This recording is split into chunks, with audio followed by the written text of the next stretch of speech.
Avec BFM Business, ajoutez une étoile à votre week-end. Goût de luxe Paris, Karine Vergnol et Emmanuel Rubin. Bonjour, ravi de vous retrouver pour une nouvelle heure de goûts et de luxe parisienne, mais pas parisianiste, avec bien sûr toujours à mes côtés un Parisien totalement assumé, j'ai nommé Emmanuel Rubin. Pire en pire. Et pour aujourd'hui, non pas une spéciale lunette de soleil, quoique ça m'aurait bien arrangé avec mon œil malade, non mais attention, pas question d'être en retard, vu le nombre de montres et de spécialistes horlogers que nous avons en studio aujourd'hui. En effet, à l'occasion du salon Belle Montre, qui se tient jusqu'à ce soir au salon du Carrousel à Paris, bien entendu, nous allons vous faire découvrir, comment dire, des doudingues de l'horlogerie, des créateurs et inventeurs hors pair. On commence par Fabien Lamarche. Bonjour. Bonsoir. Vous êtes le dirigeant de Julien Coudray 1518, une nouvelle marque. Vous nous raconterez ça dans un instant. Nous sommes également en compagnie de Thierry Nataf. Bonjour. Bonjour. Thierry Nataf, CEO de la nouvelle marque Slide. C'est bien ça. Puis Absolument. nous continuons avec Stéphane Forcet. Bonjour. Bonjour. Co-dirigeant, cofondateur de Grebel et Forcet. On dit Grebel Forcet. Grebel Forcet. Oui. Grebel Forcet, pardon, Mieux avec comme le ça. petit accent britannique, excusez-moi. Et puis, last but not least, notre spécialiste horlogerie, Grégory Ponce, notre maître horloger à nous. Ça y est, je finis. Auteur de la lettre Business Montre. Ça va, Grégory? Je suis ravi de vous retrouver. Ça Eh vous ben, change nous un aussi. peu de Genève, non? Oui, mais c'est agréable Paris. C'est agréable aussi. Mais vous allez voir, il n'y a pas tant de Suisse ici, on va voir tout ça. Et puis dans une Paradoxe. demi-heure environ, nous vous emmènerons découvrir d'autres garde-temps incroyables chez un Parisien passionné. Ça s'appelle Chronopassion. Mais pour l'heure, comme chaque dimanche à 7h06, quoi de neuf à Paris? Emmanuel. Petite semaine. Hein. Petite semaine côté restaurant. Ça va reprendre, mais la petite semaine. Et pour autant, une adresse, vous allez voir, comme une aventure de table. On est véritablement là du côté de l'exotisme gourmand le plus sincère, le plus vindicatif. L'adresse s'appelle les Pâtes Vivantes. Alors nous sommes du côté, non C'est pas de... italien? Pas du tout. Raté. Chinois. Et nous ne sommes pas du côté de Chinatown, nous sommes du côté de la rue de Turbigo, c'est-à-dire dans ce qui fut longtemps le ventre de Paris, les Halles. Alors, c'est la troisième enseigne, hein. Il y en avait déjà une adresse dans le 5e, une autre dans le 9e. Ouverture cette semaine d'une troisième adresse. Et les pâtes vivantes, elles vous racontent les pâtes à la chinoise. Et vous allez voir, le spectacle est dans la salle. Tout part avec des chefs, des cuisiniers qui prennent une boule de pâte. Ils s'amusent à la tricoter, à la filer. C'est un mélange de cuisine et de kung-fu, c'est assez impressionnant. Sauf qu'à l'arrivée, c'est délicieux parce qu'effectivement, là, on est dans la version originale de la cuisine chinoise. Donc, il faut se laisser un peu porter par le jeu. Le décor, c'est un décor de peu, un peu un décor à la cantoche, mais bon, c'est aussi ça qui... C'est un petit peu... vous savez, on a le sentiment d'aller se balader comme un canton, mais en plein Paris. Et donc, on les laisse voir, comme ça, ils font des saltos avec leurs doigts, on ne comprend pas très bien. D'une boule de pâte, donc, ça devient un espèce de grand filament. Vous voyez, ça vous fait peur, hein? C'est... Ça me fait peur parce que j'ai... Encore, oui. Et puis, à l'arrivée, ces pâtes-là, soit ils les sautent, à la manière des nouilles sautées, soit les ébouillantes dans des bouillons très denses, très parfumés. C'est plutôt réussi. Le public, c'est marrant parce que c'est un mélange de costard-cravate et de post-routard. En tout cas, c'est une adresse qui, ma foi, à sa manière, incarne un certain luxe de l'exotisme qu'on appelle la version originale de la gourmandise. Les pâtes vivantes, rue de Turbigo, pas mal. Je vous l'avais promis la semaine dernière, les grands magasins, les vitrines de Noël, ça y est, on y est, c'est magnifique. Tout le monde s'est mis sur son 31. Alors on va commencer par le boulevard Haussmann, hein.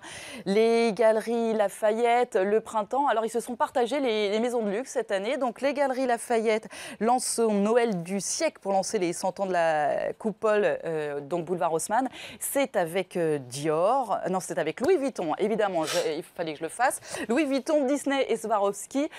Louis Vuitton, donc pour les vitrines qui habillent des vitrines animées avec panda, ours, flamant rose, des petites marionnettes, tout un spectacle animé, ça s'appelle le bal du siècle. Vous avez aussi donc Disney, vous avez Cendrillon avec le carrosse, vous pouvez vous faire prendre en photo, enfin vous, vos enfants, hein, bien entendu. Et puis surtout un magnifique sapin Swarovski à l'intérieur de la coupole, 21 mètres de haut, 120 ornements taille brillant, un lustre de 9 mètres de diamètre, c'est grandiloquent, c'est magnifique. Donc à côté, au printemps, eh bien, c'est les inspirations parisiennes. Et donc, on est là avec Dior, donc inspiration haute couture. Il y a des tas de petites marionnettes poupées, vous savez comment ça fonctionne. avec 11 vitrines animées et les poupées, elles sont vraiment habillées avec qui le tailleur Dior, qui celui de la dernière collection. On reconnaît vraiment, il y a même des mini-sacs qui ont été faits et par les ateliers de Dior d'ailleurs, c'est assez rigolo. Donc voilà, 12 modèles haute couture à retrouver avec la fête foraine, le bal, etc. etc. Si on passe de l'autre côté, la rive gauche, au bazar, au BHV, c'est Alexis Mabille, là aussi en haute couture qui s'y colle. Donc on retrouve tout l'univers d'Alexis Mabille avec ses robes haute couture, son nœud iconique. Et puis au pays du bazar, on peut aussi aller prendre un petit verre le soir. Il n'y en a pas que pour les enfants. Des ateliers cocktails animés par un barman professionnel au BHV Rivoli, au 7e étage en fin de journée. Et je finis quand même avec le Bon Marché. Il ne faut pas Là, l'oublier. c'est la rive gauche, parce que le BHV, c'est rive droite encore. Oui, on est encore rive droite, mais on est plus éloigné du boulevard Haussmann. Donc l'exposition Histoire de Noël pour les enfants et le Bon Marché qui se part de noir et or avec dans ses vitrines des monuments justement de la rive gauche. Et comme on n'est jamais mieux servi que par soi-même, il y a le Bon Marché, mais aussi les Invalides, le musée d'Orsay ou encore la Tour Eiffel. Voilà, aller faire un tour, c'est toujours magique. Moi, je mets la prime au Bon Marché. Pourquoi? Parce que c'est vrai qu'elles sont très réussies, ces vitrines. Simplement, elles sont de plus en plus associées à une marque. Et c'est vrai que... Allez, on va pas faire les anciens combattants, mais avant, on aimait beaucoup comme ça les zapper, ces vitrines, d'un univers à l'autre. Et là, c'est vrai que c'est formidable ce qu'a fait Vuitton et Dior. Mais c'est du Vuitton et du Dior. On a pu ce côté un petit peu qui racontait le charme de Noël. Là, c'est un petit peu délicieusement vendu, mais vendu quand même. Grégory Pons. Parce qu'on voit que les toits au Bon Marché. C'est très joli. Mais bon, Bon Marché réussi, les autres un petit peu. C'est le coup de cœur alors de Mais bon. Grégory Pons et Emmanuel Rubin. Allez, restez dans votre domaine de compétences. C'est Ouais. ça. Vous me Nouvelle direz, cave cette restaurant. semaine, je suis pas le seul à en être sorti, mais c'est pas grave. Alors, restaurant, toujours sympathique, pas plus. Ça s'appelle Solo Vino e Cucina. Vino e Cucina, là, nous sommes en... L'Italie. Ah voilà, vous suivez. Alors un restaurant italien de plus, vous me direz, c'est vrai qu'il n'y a pas une semaine à Paris sans qu'il y ait un nouvel restaurant italien, on n'en parle généralement pas parce qu'ils ne valent pas tripette. La plupart du temps, c'est des restaurants qui feraient fuir le moindre italien à peu près bien normé. Celui-ci est plutôt réussi. Pourquoi? Parce que d'abord, quartier Montorgueil, joli décor de pierre, très très joli travail autour de la cave et des caves voûtées. Ça, faut vraiment descendre dans ce restaurant, vous allez voir, ils ont fait une chose très très réussie. Et puis surtout, la cuisine ici est un délicieux alibi, délicieux prétexte pour accompagner 250 références de vin italien, consommé bien sûr avec modération. Il n'empêche qu'on n'a pas l'habitude comme ça à Paris de se balader dans les caves et dans les vignobles italiens. On rappelle que ça reste l'un des vignobles les plus excitants qui soit, avec des progrès ces dernières années étonnants. Donc vous allez voir, bien sûr, et vous patrouillez comme ça le temps d'une carte. Et puis si vous avez envie, plus si affinité, le temps d'un verre, autour bien sûr des Chianti Classico, des Chianti, tout ce que vous voulez, mais aussi des vins de traverse, des vins des Pouilles, on les connaît moins, des vins des Marches. Les patrons sont des passionnés. Un verre seulement, ça ira bien pour accompagner encore une fois une cuisine qui va dans la pasta, dans le petit antisasti, plutôt réussi sans plus. Mais c'est vrai qu'on est content de patrouiller comme ça dans les vins italiens. À part l'Enoteca et Ugo Lozzi pour ceux qui suivent, nous étions dans le Marais, dans le 9e, et il y a peu d'adresses parisiennes comme ça qui s'amusent à nous raconter la vigne italienne et transalpine. C'est chose faite du côté de Montorgueil, Vino e Cucina. Voilà. Je l'ai bien fait. Hein. Très Rue bien. Saint-Sauveur, exactement. Allez, un petit peu quand même d'informations horlogères pour vous faire réagir un petit peu. Messieurs, deux petites infos rapidement. La première, c'est... elle s'intitule Première galerie d'art horlogère. En fait, c'est une jeune femme qui reçoit carrément chez elle, rue Magellan. Ça s'appelle Exo Watches Gallery. Et elle met en avant des créations d'indépendants, que ce soit de Béthune, Carrie Vouty-Lénen, Vianney Alter, Ludovic Balloire, etc., etc. Allez-y de vos commentaires, messieurs. Ouais, Nous ne Grégory. prononcerons pas. Non, mais déjà, Karine a bien dit le nom des marques. C'est un premier point. C'est le seul endroit à Paris où on trouve une telle concentration de marques indépendantes et de créateurs vraiment originaux. Ça mérite le détour.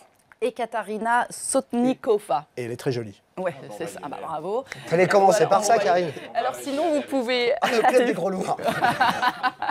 Sinon, vous pouvez aller faire un tour du côté de la place Vendôme. On vous en parle depuis ce début d'année. C'est vrai que les boutiques de montres, je crois qu'on n'en a pas fini d'en parler durant toute cette année, du moins à Paris. Il y a Gégère Lecoultre qui a agrandi sa boutique. Donc au 7 place Vendôme, ils y avaient déjà pignon sur rue. Là, ils l'ont agrandi. Vous approuvez, Gégère Lecoultre, ça reste une belle marque? Ah, c'est une très belle Très marque, belle c'est une marque. très belle boutique sur la plus belle place du monde, on ne va pas se fâcher. Non, c'est très bien fait, et ils n'ont pas agrandi, ils ont triplé, quadruplé ou quintuplé la C'est une surface. nouveauté, oui. Ouais. D'accord, C'était- parfait. Donc allez y faire un tour chez Gégère Lecoultre. Allez, vous avez une minute, Emmanuel, pour nous faire saliver un petit peu. Ça faisait longtemps qu'on n'avait pas parlé de pâtisserie. Oui, oui, mais justement, je l'avais déjà évoqué une adresse qui allait ouvrir très prochainement dans le Marais qui s'appelle Éclair de Génie. Il reste encore 2-3 semaines avant l'ouverture de la boutique, mais ils se sont fait griller par une autre adresse, toujours dans le quartier Montorgueil, rue Bachaumont, la rue qui monte. Hein, attention, rue Bachaumont, il y a vraiment beaucoup de nouvelles adresses. Ça s'appelle l'Atelier de l'Éclair. Donc on est dans la boutique monomaniaque. Vous savez, on a eu le droit aux boutiques dédiées aux macarons, aux boutiques dédiées aux cupcakes. Aujourd'hui, on est dans les particules alimentaires. Tout le monde aime becqueter comme ça, du bout des lèvres, du bout des doigts. Alors, quand c'est pas du sucré, eh bien c'est du salé, c'est le hamburger. J'en passe, c'est des moins excitants, quoique. Là, tout est dédié à l'éclair. Alors, c'est travaillé à la manière d'une boutique horlogère, hein, très design, très frontale, des vitrines comme cela, où on vient choisir son éclair. Pas tout à fait le même prix. Alors, les éclairs sucrés, rien à redire. Rien à redire, c'est plutôt de la belle bête, du beau spécimen, avec des parfums plus ou moins joliment travaillés. Un éclair travaillé en pâte à choux, tout ça est classique, mais alors ils nous font l'éclair salé. Et là, bingo, c'est la farce et attrape, c'est un sandwich en fait, c'est une baguette. Puis c'est ce qu'on a envie, de la pâte à choux avec du salé. Je suis pas sûr, mais en revanche, on va leur mettre, allez, un joli 5 sur 10 parce que le lieu est plutôt réussi, qu'il y a des jolies filles qui ont un 6e doigt soudain, c'est celui de l'éclair. Et voilà. Seul parfois dans cette émission. Allez, justement, je vais non, jouer mais ma sucré, fille le registre sucré est bon. Hein. C'est juste manger un éclair salé. Allez, l'objet du jour, ça c'est de l'huile de bain. Vous avez vu, soin naturel pour bébé. Ça, vous allez découvrir, ça tout le monde connaît, c'est un shampoing Hello Kitty pour ceux qui ont des petites filles à la maison. Ça, vous allez moins connaître, hein. Non, mais n'ayez pas peur. Ça, c'est pour colorer l'eau du bain. D'accord. Super sympa. Et ça, c'est une serviette. Et tout ça, pour vous dire que vous trouvez tous ces produits et bien d'autres, parce qu'il y a 20 marques, dans une nouvelle boutique qui s'appelle Jolie Môme. Alors, jolie, attention, en masculin, hein, pas forcément que des jolis mômes, jolis. C'est la boutique beauté des enfants. C'est rue de Sèvres, justement, à 2 pas du Bon Marché. Et c'est la première boutique dédiée à l'hygiène beauté de l'enfant de 0 à 12 ans. Alors, vous y trouvez aussi bien des belles marques bio. D'ailleurs, parce qu'en l'occurrence, c'est 2 femmes qui ont lancé ça, c'est Delphine Parou et Laetitia Malavoie. Elles se targuent de mettre en avant des produits un peu comme celui-ci, très bio, très naturel, pour ne pas abîmer la peau des enfants. Je suis un peu moins sûre que tous les produits estampillés Hello Kitty, ou alors elles en ont des magnifiques aussi pour les garçons, un petit peu sur les super-héros, genre voiture Cars, Captain etc. America, Ou Captain je reconnais. America. Je suis pas sûre que là, en l'occurrence, les produits soient hyper recommandables. Mais bon, vous pouvez aller faire un tour, en tout cas, vous avez testé ça cette semaine, c'est clair. Boutique. Les shampoings vous ont piqué les yeux, vos bambins dans la baignoire vous ont mis 2-3 coups. C'est une bonne boutique, certifiée conforme. Allez, on fait une petite pause sur BFM Business. On va parler de l'objet du jour. Le véritable objet du jour, c'est la montre, le garde-temps. Appelez-le comme vous voulez. C'est dans un instant sur BFM Business.